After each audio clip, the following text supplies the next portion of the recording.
Shaftolidan mazali zapekanka tayyorlaymiz. Uchun shaftolini po'stidan tozalab olib, mayda bo'laklarga bo'lib olamiz.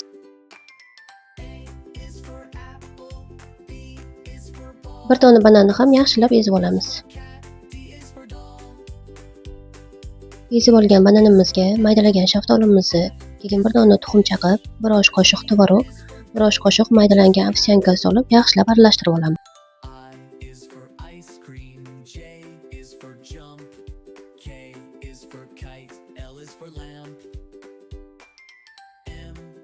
Aralashtirib olgan massamizni qoliplarga joylab, 20 minut 25 minut atrofida duxovkada pishirib olamiz.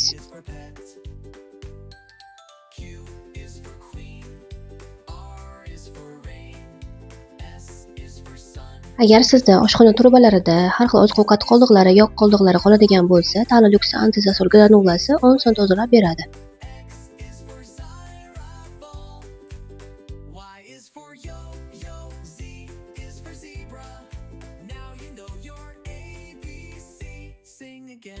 Bu shaftoli zapekankamiz 1 yoshdan oshgan bolajonlar uchun mos keladi. Tvorogni yedira olmayman degan onajonlarim bemalol bolasiga mazza qilib yedirishsa bo'ladi.